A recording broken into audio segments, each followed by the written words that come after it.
Sa mundong ito ay may tinatawag tayo na espesyal na regalo. Pero pili lamang ang nabibigyan noon at hindi lahat ay natutuwa sa ganong klase nga ng regalo. Dahil lahat ng binibigay sa atin ay palaging may kaakibat na responsibilidad. Responsibilidad na ayaw man nating gawin, wala na tayong magagawa dahil sa kakayahan na meron tayo. Dear Papa Dudut, mapaglaro ang ating imahinasyon at ganoon din ang ating mga mata.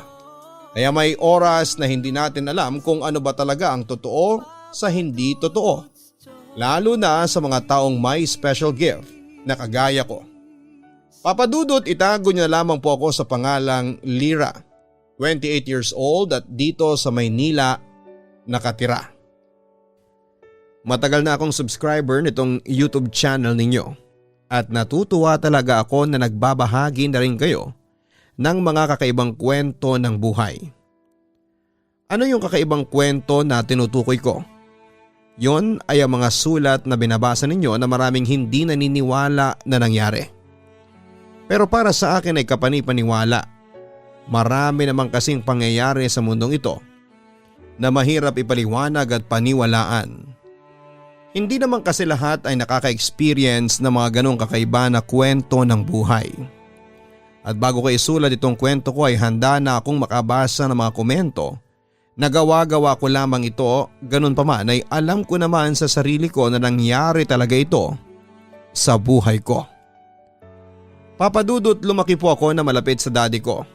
Pareho namang may trabaho ang mga magulang ko pero si daddy talaga ang palaging gumagawa ng paraan para makapag-bonding kami.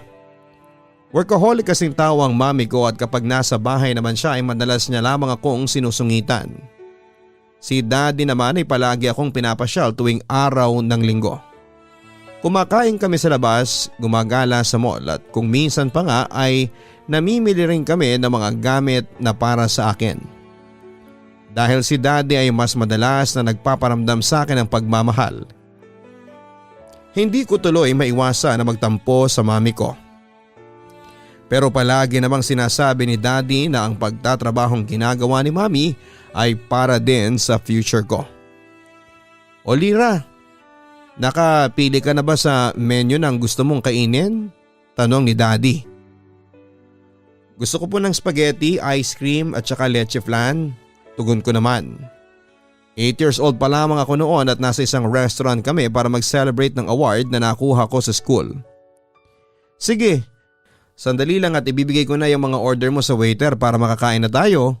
Ang wika ni daddy bago tumawag ng waiter na kaagad namang lumapit sa amin. Kinuha ng waiter ang order namin at kaagad din siyang umalis. Hay, nagugutom na ako. Sana mabilis lang na dumating ang mga order natin. Ikaw Lira, nagugutom ka na rin ba? Tanong ni daddy sa akin. Sakto lang po. Kumain po kasi ako ng ice cream kanina bago kayo dumating sa school. Sagot ko naman. Oo nga pala, nag-ice cream ka na kanina kaya dapat hindi na kita in-orderan pa ng ice cream. Ang sabi pa ni daddy. Daddy, ngayon lang naman po eh. Hindi naman po ako madalas mag-ice cream kapag nasa bahay ako. Pakiusap ko kay daddy kasi baka bigla niyang ipakancel ang ice cream ko. O sige basta wag mo sasabihin kay mami mamaya na 2 beses ka na nag-ice cream ha? Kung hindi 2 tayong pagagalitan yan. Natatawang bilin pa ni daddy. Opo, hindi ko po sasabihin sa kanya kasi ayoko rin pong mapagalitan ni mami. Pero daddy, hindi po ba susunod si mami dito sa restaurant? Tanong ko sa kanya. Para sa akin kasi ay espesyal na araw yon kaya gusto ko sanang buo kaming pamilya na nagse-celebrate noon. Ano kasi anak eh, naka-overtime daw siya ngayon sa trabaho. Sagot naman ni daddy. Lagi na lang po siyang ganon daddy. Kailan po ba siya magkakaroon ng oras para sa akin? Malungkot na tanong ko pa. Anak, pinaliwanag ko naman sa iyo ang tungkol sa trabaho ni mami, hindi ba? Kaka-promote lang niya kasi. Kaya mas busy talaga siya ngayon. Saka lahat naman ng to ginagawa niya para sa iyo. Huwag kang mag-alala.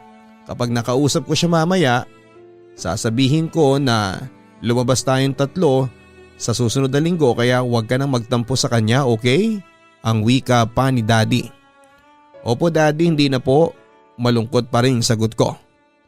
O siya, mag-CR muna ako at babalik din ako kaagad ha. Paalam ni Daddy bago tumayo mula sa kinakaupuan niya.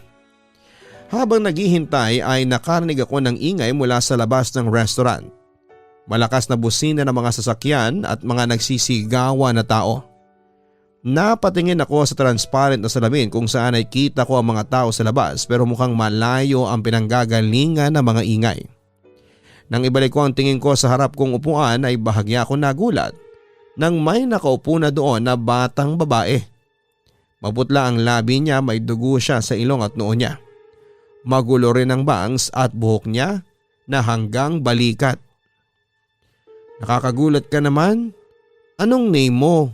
Tanong ko sa bata na siguro ay mas matanda sa akin ng 1 o 2 taon. Carmina? Malumanay na sagot ng bata. Bakit ka nandyan sa upuan ni Daddy? Nasaan ba ang parents mo? Tanong ko pa. Andun, sagot niya at itinuro ang labas ng restaurant kung saan ay nagtatakbuhan ang mga tao patungo sa nagkakagulong mga sasakyan. Nandun sa labas. Bakit may sugat ka sa noo at sa ilong? Hindi ba yan masakit? Muling pagtatanong ko. Umiling naman siya habang nakatitig lamang sa akin. Bigla naman siyang naubo at tumilabsik sa mukha ko ang malapot niyang dugo. At nang muli siyang maubo sa kaharap ko namang lamesa at mga plato. Hindi ako takot sa dugo at awa din ang naramdaman ko sa bata. Lalo na at patuloy siya sa pagsuka ng malalapot na dugo. Oh my God, ang daming dugo. Wait lang, tatawagin ko si Daddy para madala ka namin sa ospital. Nag-aalalang wika ko pero nang tumayo ako, kaagad na may humawak sa braso ko na halos ikalundag ko sa pagkakagulat. Lira, anong nangyayari? Saan ka pupunta? Nagtatakang tanong ni Daddy habang nakahawak na sa braso ko. Yung bata po kasi sumuka ng dugo. Pautal-utal na sagot ko habang itinuturo ang bata ang kausap ko. Ha? Sinong batang tinutukoy mo? Muling tanong ni Daddy. Ayan po siya Daddy oh. Hindi niyo ba siya... Naputol na ang sinasabi ko nang malingunan ko ang kanina lang ay kinakaupuan ng batang babae na sumuka ng dugo. Wala na doon ang bata. Sinong bata? Wala namang bata dito eh. Naku anak, namamalikmata ka naman yata eh. Wika ni Daddy bago umupo sa pwesto niya. Sa pwesto ng dugo ang bata ang kausap ko lamang kanina. Umayos ka na nga ng upo mo dyan at papalapit na ang waiter dito sa atin oh. Utos pa ni Daddy. Sumunod naman ako sa sinabi niya habang hinahawakan ang mukha ko. Wala nang malagkit na dugo noon. Wala na rin sa damit ko pati na rin sa lamesa namin. Pero sigurado ako na may batang babae talaga kanina. Daddy, may kausap po talaga akong bata kanina. Pangungulit ko pa kay Daddy habang inilalagay na ng waiter ang mga pagkain namin sa lamesa.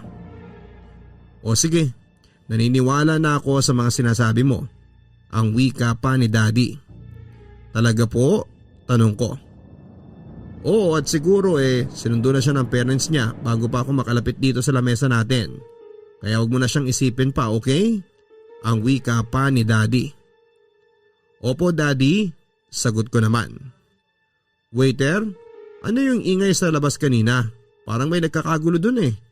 Tanong ni Daddy sa waiter. May nasagasaan po kasi kanina sa kabilang kalsada. Sagot ng waiter habang nilalagay ang plato ng spaghetti sa tapat ko.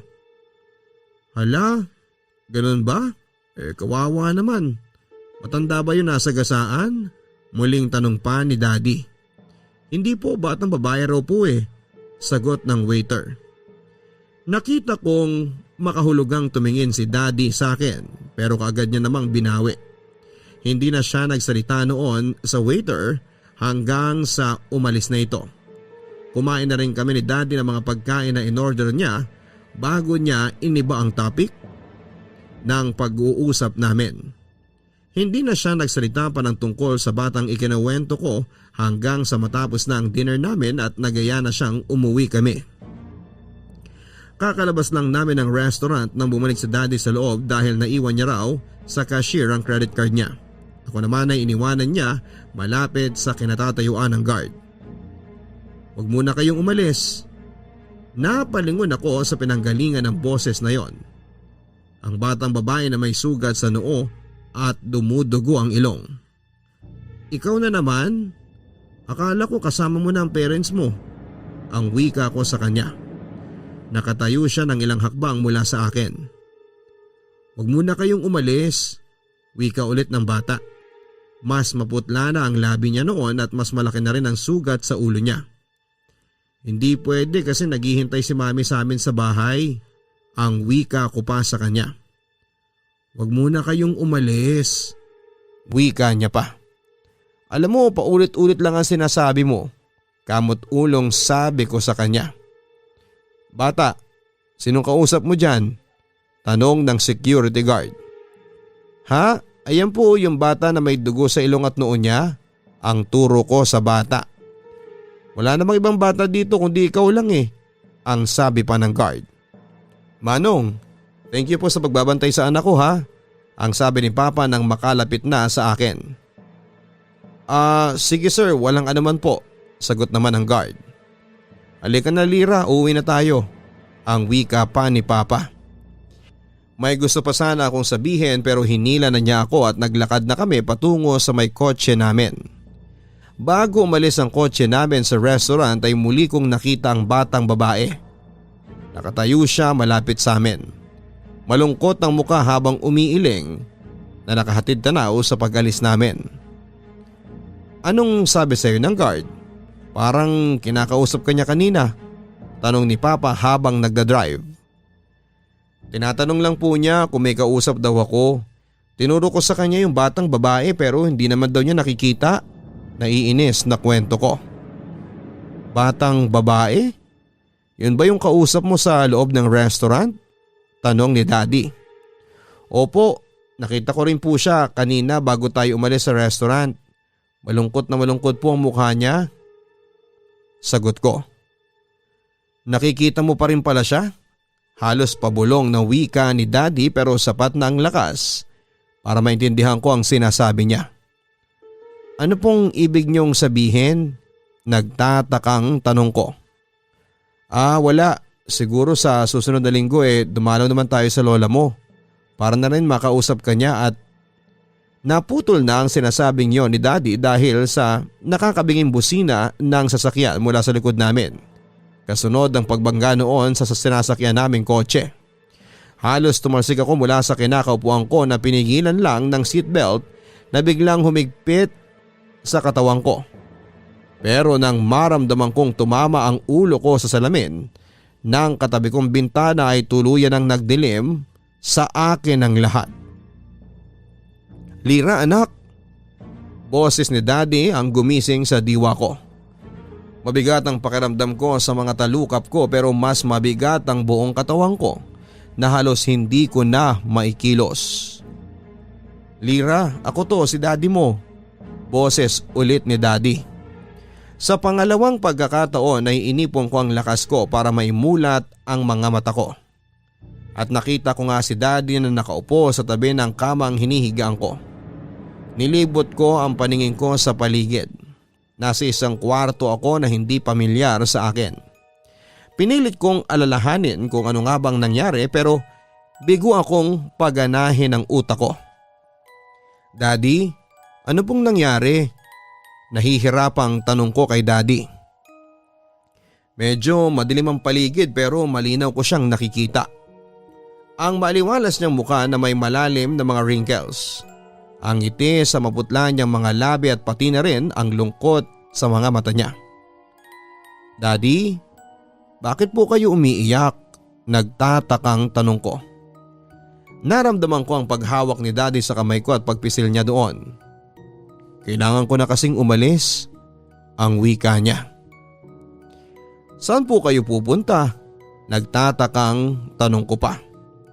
Hindi siya sumagot at mas lalo pang naiyak. Sa trabaho po ba, Daddy?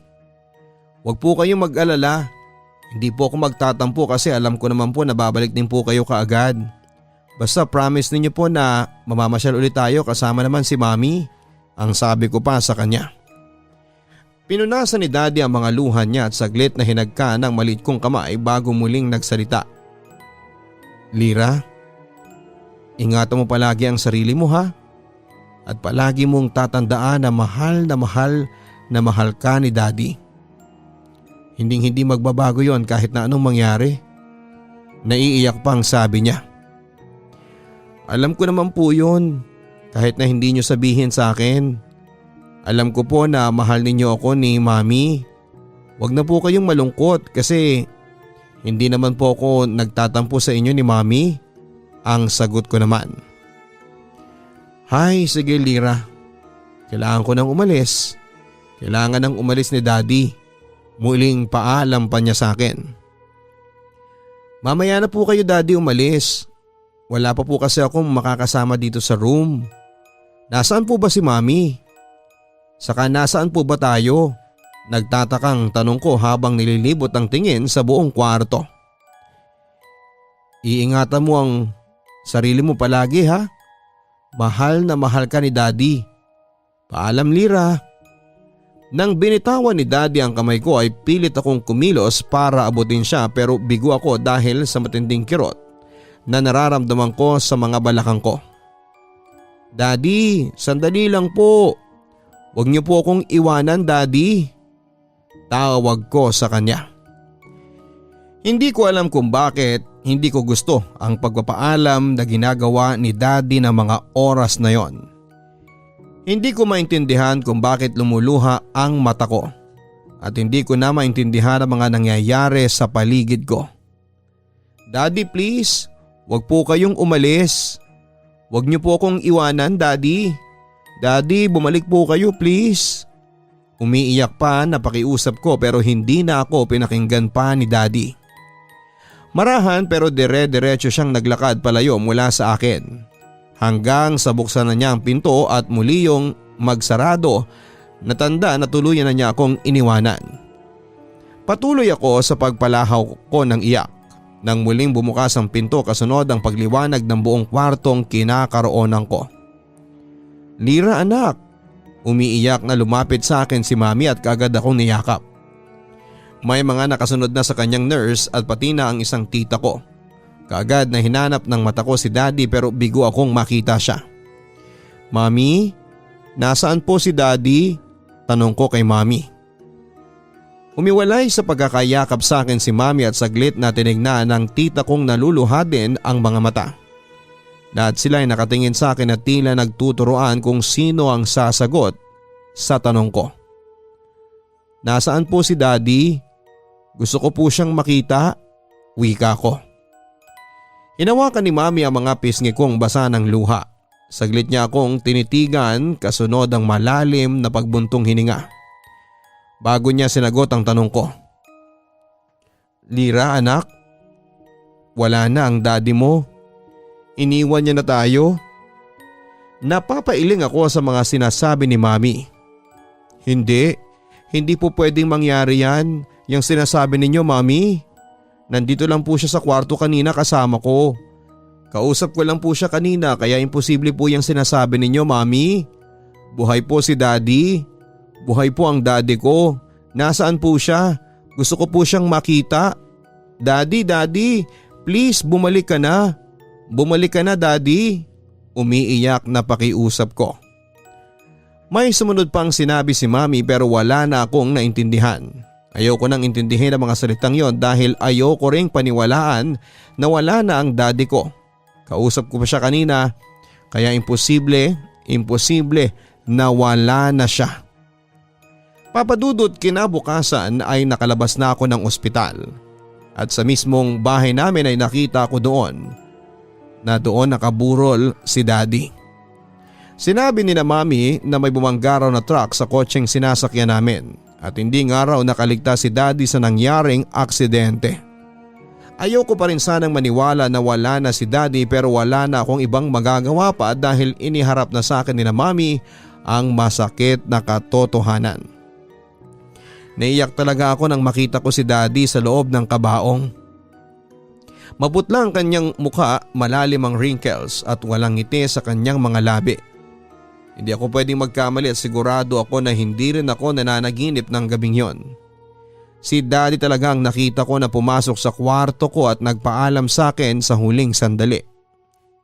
Pero syempre walang naniniwala sa mga sinabi kong yon. Ang sabi nila ay baka raw namamalik mata o nananaginip lamang ako na dinalaw ako ni Daddy. Imposible raw na makausap ko pa si Daddy dahil patay na nga siya. At hindi raw pwedeng mangyari na makakausap ako ng isa pang patay. Mula nang mailibing si Daddy ay mas naging madalas na ang pagmamalik mata ko, Papa Dudut. Hindi ko alam kung epekto ba yon ng malakas na pagkakatama ng ulo ko sa bintana ng kotse sa nangyaring aksidente o lumala lang talaga ang kakaibang nakikita ng mga mata ko. Minsan, anino lamang ang nakikita ko, pero madalas ay figura ng tao na unti-unting nagiging malinaw ang mukha.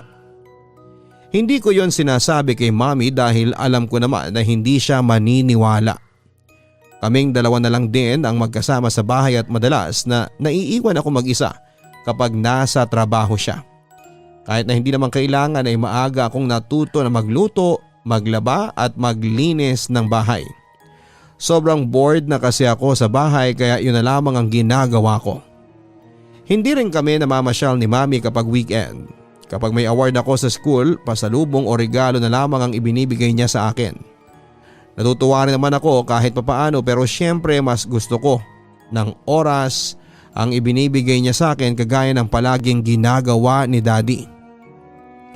2 taon nang nakakalipas noon nang dumalaw kami ni Mommy sa bahay ng isang kamag-anak namin. Ang sabi niya ay may namatay daw doon at makikiramay lang daw kami saglit. Hindi naman yon kalayuan mula sa bahay namin at nang dumating nga kami doon ay maraming tao sa loob ng bahay. Naiwan muna ako sa labas at nakaupo sa may bangko na malapit sa mga taong nagkukumpulan dahil sa sugal. Pumasok na si Mommy at ang sabi niya ay babalikan niya ako kapag may nakita siyang pwesto sa loob ng bahay. Nanonood lamang ako sa mga nagsasakla nang tumabi sa akin ang pinsang kong si Angelo. Kaidaran ko siya at madalas nakalaro kapag pumupunta kami sa bahay nila para makifiesta. "Hi Angelo, sinong patay dito sa bahay ninyo?" Tanong ko sa kanya. "Hindi ko rin alam eh," nakangiting sagot niya. Payat na payat ang mukha at katawan niya. Malalim din ang eye bags niya at medyo manipis na ang kanyang buhok. "Paano hindi mo alam bahay niyo ito?" Nagtatakang wika ko. "Silipin mo na lang doon sa loob mamaya." "Oo nga pala, pwede bang humingi ng favor?" Tanong niya sa akin. "Sige, ano ba yun?" Sagot ko. "Pakisabi naman kay nanay na may card akong ginawa para sa birthday niya. Andun sa loob ng backpack ko. Baka kasi hindi niya makita tapos matapon pa yung bag ko na yun eh."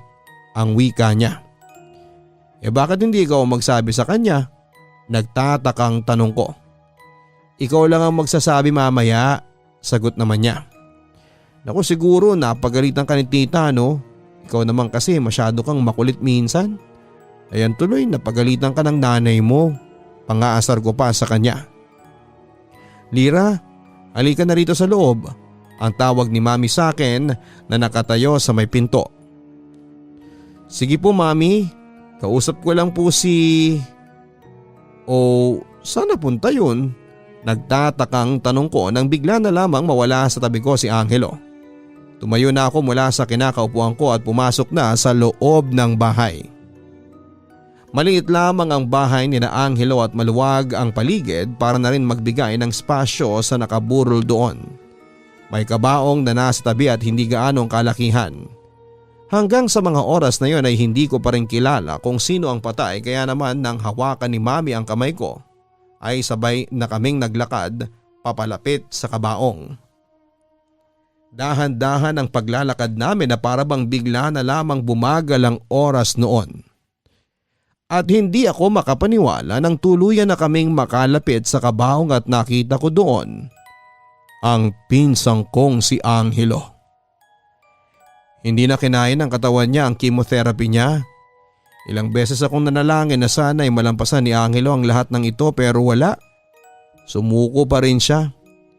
Iniwanan niya pa rin ako. Naiiyak na wika ni Tita Wilma, ang nanay ni Angelo. Baka kaya mo rin niyang malampasan, Ate Wilma. May 2 anak ka pa na pwede mong kuhanan ng lakas. Ang sabi ni Mami habang hinahagod ang likod ng tita ko. Napakabata pa niya. Kung bakit naman kasi kailangan pa siyang mauna kaysa sa akin. Sana ako na lang ang namatay. Sana hindi na lang si Angelo. Iyak pa ni Tita Wilma. Huwag mong sabihin yan. May dahilan naman ang nangyayari sa buhay natin. Kaya dapat na mas magpakatatag pa tayo. Basta kung may maitutulong ako sa inyo, magsabi lang kayo sa akin ng asawa mo, ha? Ang wika pa ni Mama. Naging malikot ang mga mata ko. Nanindig ang mga balahibo ko kasunod ang mga bulong na naririnig ko. Kausap ko lang si Angelo kanina paano nangyaring nasa loob na siya ng kabaong. Pinaglalaruan na naman ba ako ng mga mata ko? Lira? Isang bulong na nanggaling sa may pinto ang narinig ko. Napalingon ako doon at nakita ko si Angelo. Nakataas ang braso niya at nakaturo sa bag na nakasabit sa may dingding. Ayoko sanang magsalita dahil alam ko na hindi totoo ang nakikita ko pero sa isang kurap ko pa ay nakita ko si Angelo na nasa mas malapit na sa kinakatayuan ko. Wala siyang sinasabi pero nakaturo pa rin ang hintuturo niya sa bag niya na nakasabit. Alam ko na ang gusto niyang gawin ko. May ginawa raw pong birthday card si Angelo. Mahina at nauutal na wika ko. Nasa baba na ang mga tingin ko dahil halos katabi ko na si Angelo. Alam ko na hindi niya ako titigilan hanggat hindi ko nagagawa ang pabor na hinihingi niya sa akin. Napatingin sa akin si Mami, Tita Wilma at ang iba pang tao na nasa sala ng bahay. Ano yun, Lira? Tanong ni Tita Wilma habang nagpupunas ng mga luha. May ginawa raw po na birthday card si Angelo. Sagot ko. Ano bang sinasabi mo, anak? Hay nako, inaantok ka na siguro. Ang mabuti pa, maupo ka na lang muna dyan at uuwi na rin tayo mamaya. Ang wika ni Mami na alam kong gusto na akong patigilin sa mga sinasabi ko. Pakisabi naman kay nanay na may card akong ginawa para sa birthday niya. Andun sa loob ng backpack ko. Baka kasi hindi niya makita tapos matapon pa yung bag ko na yun. Bulong pa ni Angelo sa may tenga ko. Hindi ako kumilos mula sa kinakatayuan ko at nanatiling nakababa rin ang mga tingin ko. Ayoko makita si Angelo sa kabaong niya at sa tabi ko. Please, Lira. Pakisabi naman kay nanay na may card akong ginawa para sa kanya. Andun lang sa loob ng backpack ko. Muling bulong niya. May ginawa raw pong birthday card si Angelo na nasa loob po ng backpack na nakasabit sa dingding. Ang sabi ko. Tama na yan, Lira. Halika nga dito at umupo ka na lang. May inis sa boses na sabi ni Mami. Hinila na niya ako at pinaupo sa sulok. Samantalang si Tita Wilma ay lumapit sa may backpack kung saan ay nakaturo si Angelo. Binuksan niya yon at lalo siyang naiyak nang makita doon ang birthday card na gawa ni Angelo. Totoo nga. Totoo ang sinasabi ni Lira. Umiiyak na wika ni Tita Wilma bago naglakad palapit sa akin. Lumuhod siya sa harapan ko at hinawakan ang kamay ko. Sabi mo sa akin, Lira, nandito pa rin ba si Angelo? Umiiyak na tanong ni Tita Wilma. Itinaas ko ang tingin ko at inilibot sa paligid at nakita ko nga si Angelo na nakatayo pa rin sa may pinto at nakangiti ng kumakaway sa akin. Nasa may pinto po siya, sagot ko. Angelo, anak, mahal na mahal ka ni nanay, salamat. Salamat dito sa birthday card na ginawa mo sa akin. Maraming salamat, anak. Umiiyak na sabi ni Tita Wilma habang nakatingin sa may pinto. Muling kumaway sa akin si Angelo bago siya naglakad palayo mula sa pinto. Umalis na po siya, Tita Wilma. Ang wika ko. Muling lumapit sa akin si Tita Wilma at niyakap ako ng mahigpit. Salamat sa iyo, Lyra, ha? Salamat kasi dahil sa iyo, naramdaman ko na nandito si Angelo kahit saglit lang. Salamat, wika niya. Naging usap-usapan ako at ang nangyari sa buong bahay, Papa Dudut. May lumapit sa akin at humawak sa kamay ko at ang iba ay dinasalan ako na parang santo. Wala akong maintindihan masyado sa mga nangyayari kasi bata pa lamang ako noon. Basta ang alam ko lang ay nakakakita ako ng mga bagay na hindi nakikita ng ibang tao. Nang umalis na kami ni Mami sa bahay ay nakasunod ng tingin sa amin ng mga tao sa loob ng bahay. Nagmamadali sa paglalakad si Mami hanggang sa makasakay kami ng kotse. At habang nasa biyahe ay tahimik lamang siyang nagdadrive. Gusto ko siyang kausapin tungkol sa nangyari sa pinsan kong si Angelo. Pero sa nakita kong kaseryosohan sa mukha niya, hindi na lamang ako nagsalita hanggang sa makauwi na kami ng bahay. Magkasunod kaming pumasok sa loob ng bahay at inutusan niya akong magbihes para makakain na raw kami ng hapunan. Hindi rin kasi kami kumain sa bahay ni Tita Wilma. At nang makabalik ako sa kusina ay nakahain na ang mga pagkain at tinake-out namin sa nadaanan naming fast food bago umuwi. Yung nangyari sa bahay ng Tita Wilma mo kanina, medyo pabitin ang wika ni Mami, nasa hapagkainan na kami at sabay na kumakain ng hapunan. Yung pagpapakita po sa akin ni Angelo, hindi ko rin po inaasahan yon, Mami. Nagulat po ako na nasa tabi ko na lang po siya tapos humingi po siya ng pabor sa akin na sabihin kay tita na ayoko nang mauulit yun, ha?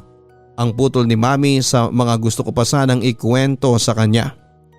Po, usal ko. Nilunok muna ni Mami ang inunguya niya bago niya ako seryosong tinignan. Ang sabi ko, ayoko nang mauulit yung nangyari kanina. Yung pag-iimbento mo ng mga sinasabi mo pati na yung mga nakikita mo na yan. Ayoko nang maririnig mula sa iyo yan, ha? Seryosong utos ni Mami. Pero Mami, hindi naman po ako nag-iimbento. Totoo po yung mga sinasabi ko kanina. Giit ko pa. Kakasabi ko lang, hindi ba? Ayoko nang makakarinig ng mga bagay na ganyan mula sa iyo, Lyra. Mas may otoridad na ang boses niya noon. Ayoko lang po na isipin ninyo na nagsisinungaling ako, nag-iimbento ng kwento. Totoo naman po na nakita ko at nakausap ko si Angelo. Siya po ang lumapit sa akin kanina para isabi yung tungkol sa birthday card na ginawa niya para kay Tita Wilma. Ang kwento ko pa. Lyra, ano ba? Hindi ka na ba talaga marunong makinig sa akin? Sigaw pa ni Mami. Nakikinig naman po ako sa inyo. Pigil ang mga luha na sagot ko. Ano yung sinasabi mong yan? Ang sabi ko, huwag ka nang magsasalita ng kahit na ano tungkol dyan, hindi ba? Utos niya. Pero bakit po? Totoo naman po kasing nakikita ko sila, Mami. Giit ko pa. Dahil ayokong isipin nila na may anak akong isang baliw. Naiintindihan mo ba yon? Kapag pinagpatuloy mo pa yung mga sinasabi mong yan, maraming mag-iisip na nababaliw ka lang. Maraming hindi maniniwala sa iyo, anak. Gusto ko lang naman na magkaroon ka ng normal na buhay. At hindi mangyayari yon kung patuloy kang magiging ganyan. Paliwanag ni Mami sa akin. Hindi na ako nagsalita pa at nagpunas na lamang ng luha ko. Alam ko naman kasing mas magagalit lamang si Mami kapag nagsalita pa ako. Kaya mas mabuti pa na tumahimik na lamang ako kahit na napakadami ko pa sanang gustong sabihin sa kanya, Papa Dudut. Mula noon ay nanahimik na lamang ako sa mga nakikita ko, Papa Dudut. Iniisip ko na lang na ang pagkakaroon ko ng ganong kakayahan ay parang pagiging isang baliw na rin. Kasi hindi ba ang baliw may mga nakikita na hindi nakikita ng normal na tao? Parang baliw na rin tuloy ako kasi hindi lahat ng tao ay kayang makita ang mga nakikita ko. Isa pa ay ayaw ko rin talagang nag-aaway kami ni Mami. Ayaw ko nang nagagalit siya sa akin kaya sinunod ko na lamang ang gusto niya. Hindi ko na in-entertain pa ang mga nakikita o nararamdaman kong kakaiba. Nasa high school ako nang dumalaw kami sa lola ko sa La Union. Mama siya ng daddy ko at minsan lang kaming makadalaw sa kanya. Kaya naman nang makarating kami sa La Union ay namangha talaga ang mga mata ko sa laki ng pinagbago ng lugar na yon. Ganon pa rin naman ang ayos ng lumang bahay ni Lola pero ang mga halaman niya ay mas lumago mula sa harapan hanggang sa may likod ng bahay. Lira, ikaw nang magdala ng 2 bag mo dyan. Mauna na ako sa iyo sa loob ha? Ang utos pa ni Mami. Sige po Mami, sagot ko. Kinuha ko na ang bag ko mula sa likod ng kotse bago yon sinara. Susunod na sana ako kay Mami nang may marinig akong 2 batang naghahabulan na malapit sa kinakatayuan ko. Taya, wika ng batang lalaki. Ang daya mo naman kuya, pagmamaktol ng isa pa. Malaki ang bakuran ni na Lola pero hindi ko alam na may mga bata nang nakatira sa bahay niyang yon. Nagpatuloy pa sa paghahabulan ng 2 nang mapansin nila akong nanonood sa kanila. Huminto sila at kumaway mula sa akin. Napangiti na rin ako at kumaway din sa kanila. Lira apo, ang bati ni Lola nang makalapit sa akin. Ano pang hinihintay mo dyan? Bakit hindi ka pa pumasok sa loob ng bahay? Tanong pa niya sa akin. Ay sorry po Lola, natuwa po kasi ako sa mga bata naghahabulan kanina dyan sa may halaman. Kuwento ko nang makahalik ako sa pisngi ni Lola. Bata? Sinong mga bata? Nagtatakang tanong pa ni Lola. Nasaan na ba yung mga yon? Baka po tumakbo dun sa may garden ninyo. Ang wika ko naman. Imposible yan dahil walang ibang nakakapasok dito sa bakuran ko kung hindi ako lang at ang 2 katiwala ko dito. Ang sabi pa ni Lola.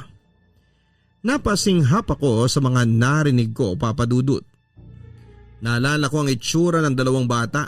Medyo maitim ang kulay ng mga balat nila na parang puro uling. Napaisip tuloy ako kung totoo mga bata nga sila o pinaglalaruan na naman ako ng mga mata ko. Pumasok na po tayo Lola. Yaya ko na lamang sa kanya nang sumeryoso ang mukha niya at mapatitig sa akin. May sarili akong kwarto sa bahay ni Lola. Malaki kasi yon papadudot at halos lahat ay gawa sa kahoy. Bago mamatay si Daddy noon ay narinig ko na gusto na niyang iparenovate ang bahay na yon pero ayaw namang pumayag ni Lola. Ayaw raw ni Lola na mawala ang alaala ni Lolo sa bahay niya. Dati rin ay 2 beses sa isang taon kung umuwi kami ni Mami sa La Union. Pero mula nang mawala nga si Daddy ay 1 beses na lamang sa isang taon. Pero kahit na ganoon ay hindi naman nagbago ang lambing ni Lola kapag sumasalubong sa akin. Sigurado ka ba na gusto mo akong tulungan sa pagluluto ko dito ng pansit? Tanong ni Lola sa akin habang naghihiwa ako ng karot. Siyempre naman po. Alam niyo naman po na ito ang pinaka-bonding moment natin Lola. Nakangiti kong sagot.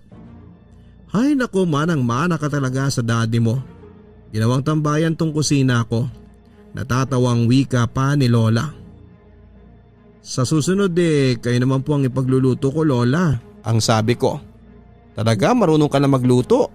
Gulat na tanong ni Lola.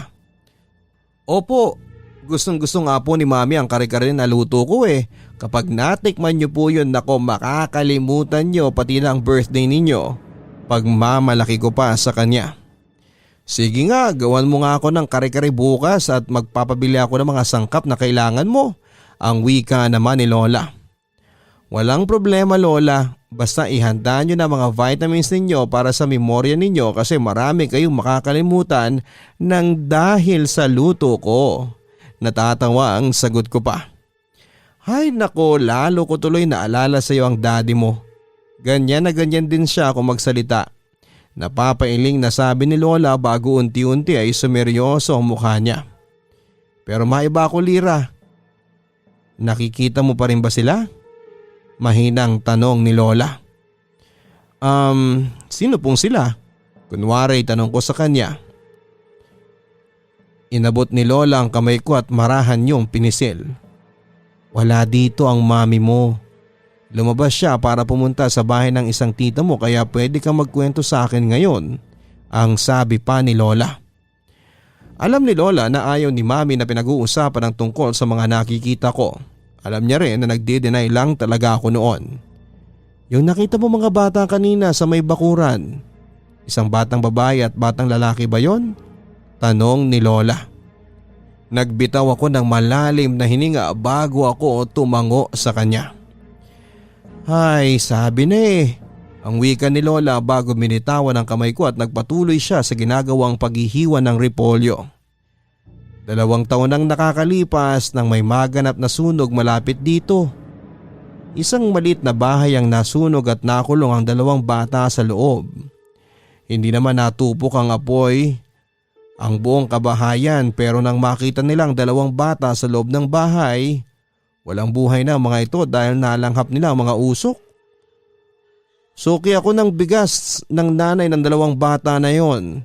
Kaya kapag nagdi-deliver sila ng bigas dito ay madalas ay kasamang 2 bata at naglalaro sa may bakuran. Sigurado ako na silang mga nakita mo kanina, Lira. Ang kwento pa ni Lola. Naniniwala po kayo sa mga nakikita ko? Hindi makapaniwalang tanong ko. Oo naman.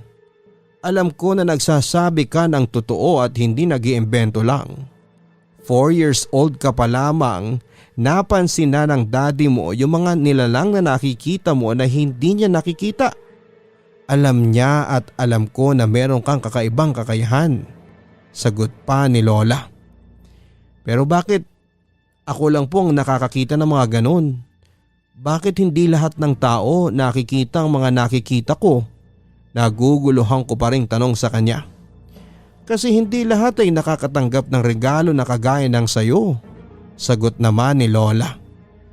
Hindi po ba sumpa ang tawag dito? Yun po kasi ang sabi ni Mami sa akin dati kapag pinagpatuloy ko raw tong ginagawa ko. Parang sinumpa na raw po ako sa impyerno ang kaluluwa ko. Malungkot na kwento ko. Inihinto ni Lola ang ginagawa niya bago muling tumingin sa akin. Sumpa ang tawag kapag sa masama mo ginamit ang kakayahang mong yan. Pero hanggat alam mo sa sarili mo na wala kang ginagawang mali, hindi ka dapat na matakot. Lira, basta ito ang tatandaan mo. Ano man ang makita mo, masaya man o mabuti ay palagi ka ring magdarasal. Humingi ka ng gabay mula sa Diyos para hindi ka maligaw ng landas. Mapanlin lang kasi ang demonyo. Kaya hindi ka dapat mawala ng pananalig sa Diyos. Sa may itaas, dapat kang nagdarasal at palaging manggagaling dito sa puso natin ang dasal mo. Ang bilin ni Lola sa akin. Medyo naluha ako sa pag-uusap naming yon, Papa Dudut. Yon kasi ang unang pagkakataon na naramdaman kong may naniniwala sa sinasabi ko. Noong ko naramdaman na hindi pala ako nababaliw o mas lalong hindi sumpa ang kakayahan ko. Sa ilang araw na pagbabakasyon namin sa bahay ni Lola, sobrang nag-enjoy talaga ako na kausap at kasama siya. Ang dami niyang kinuwento sa akin at tungkol sa buhay ni na Lolo at pati na rin ang tungkol kay Daddy. Yon ang pinakamasayang naging bakasyon ko sa La Union, Papa Dudut. Kaya naman ang kinailangan naming umalis ay naiyak talaga ako pagkatapos ng mahigpit na yakap kay Lola. Bumalik sa dati ang buhay ko sa Maynila. Yung tahimik na ako na pilit na iniiwasan ng mga kakaibang bagay na nakikita ko. Madalas na mahirap gawin yon dahil may mga oras na hindi ko alam kung tao pa bang nakikita ko isang ligaw na kaluluwa. At sa tuwing nakakaramdam ako ng takot, isa lang ang palaging ginagawa ko. Nagdarasal ako sa Diyos para protektahan ako mula sa nilalang na nakikita ko. Lira, apo. Naalimpungatan ako sa kamay na marahang tumapik sa balikat ko. Binuksan ko ang lampshade sa tabi at nagulat ako nang makita ko si Lola na nakaupo sa may gilid ng kama ko. Kaagad akong bumangon, nagmano sa kanya at saglit siyang niyakap. Lola, bakit po kayo napaluwas sa Maynila? Nagtatakang tanong ko. Hawak ko noon ang kulubot at medyo malamig niyang kamay.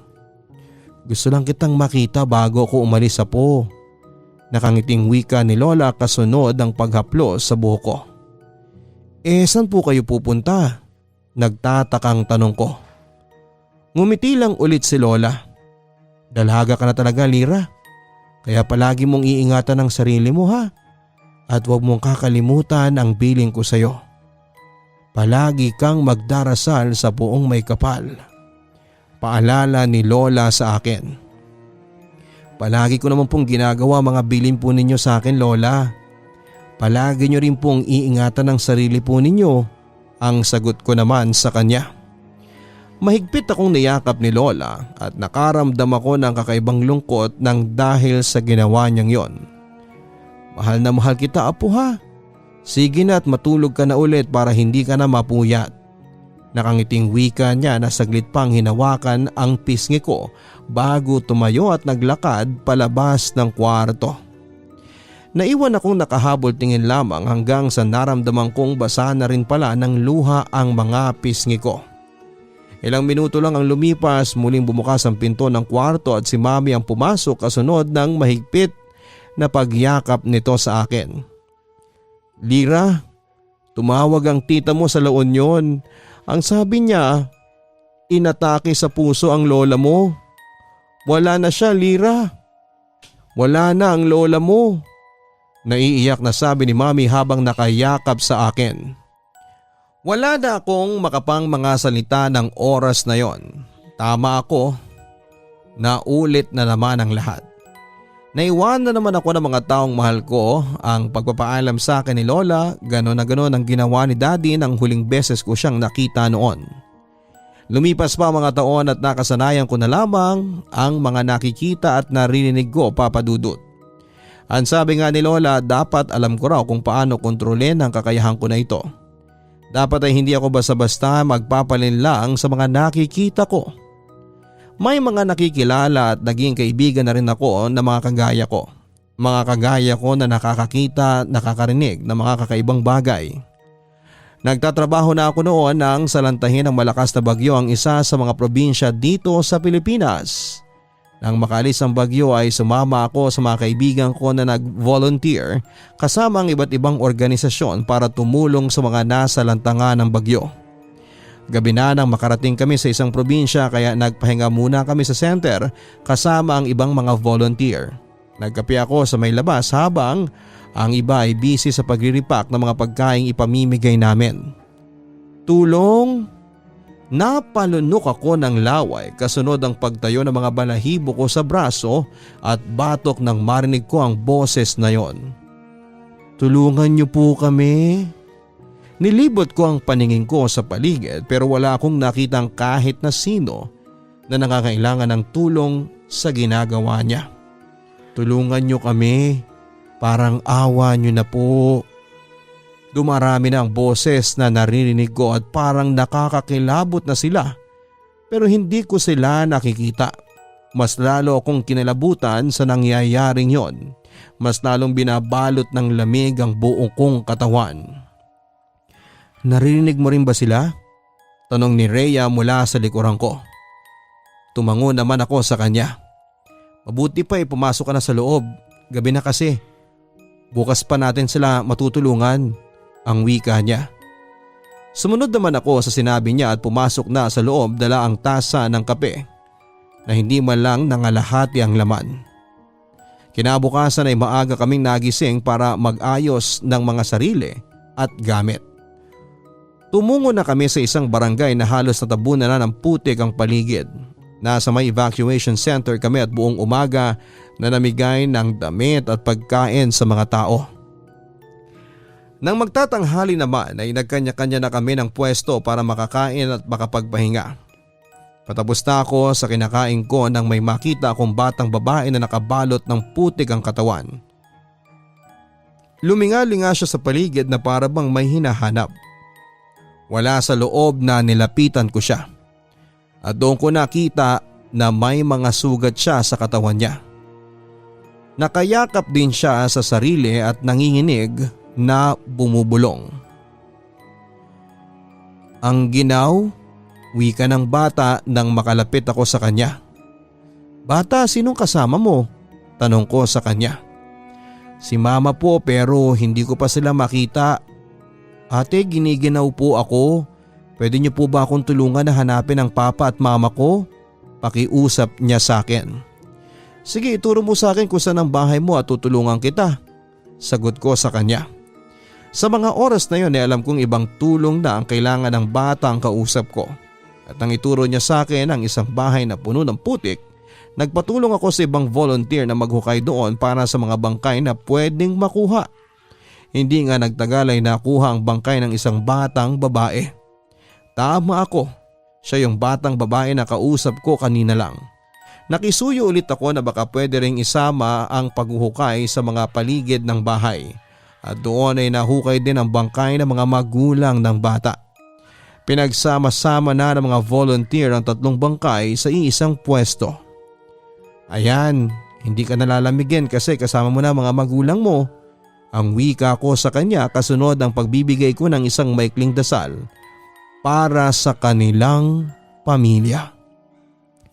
Marami pang mga ganitong pangyayari ang nangyari sa buhay ko, Papa Dudut. Maraming beses na nakatulong ako pero may ilang beses din na natakot ako. Hanggang sa mag-decide na ako na sumali sa isang grupo ng mga may kakayahan din ng kagaya sa akin. Mas marami ako naging kaibigan na kagaya ko na ang layunin ay hindi para makatawag ng masasamang nilalang, kung hindi para makatulong sa mga kaluluwang hindi makatawid sa kabilang buhay. Papa Dudut, salamat po sa pagbibigay daan para may bahagi ko ang kwento ko na ito at sana ay nakapagbigay din po ito ng inspirasyon lalo na sa mga kagaya ko na ang pagkakaroon ng third eye ay hindi isang sumpa, kung hindi isang espesyal na regalo na dapat nating gamitin sa mabuting bagay lamang. Hanggang dito na lamang po. Lubos na gumagalang, Lira. Hindi lahat ay may kakayahan na kagaya ng letter sender natin na si Lira. At kung isa ka man sa kagaya niya ay huwag kang matakot sa mga pwede mong makita o maramdaman. Basta gawin mo lang ang tama at palagi kang magdasal sa Poong May Kapal. Kagaya ng sabi ng lola ni Lira, mapaglaro ang masasamang elemento dito sa ating mundo. Kaya dapat na alam natin kung paano sila labanan. Magagawa lamang natin yon kapag nagdasal tayo ng taimtim at bukal sa ating kalooban. Hanggang sa muli, ako po ang inyong Papa Dudut. Maraming salamat po. Ang buhay ay mahiwaga, laging may lungkot at saya.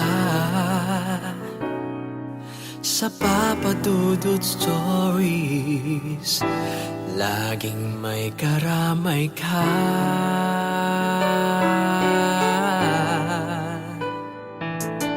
Mga problemang kay bigat, dito ay pakikinggan ka. Sa Papa Dudut Stories, kami ay iyong kasama.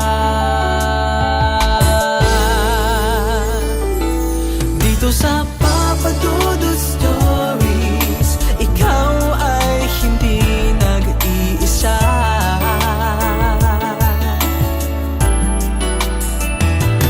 Dito sa Papa Dudut Stories, may nagmamahal sa'yo. Papa Dudut Stories, Papa Dudut Stories,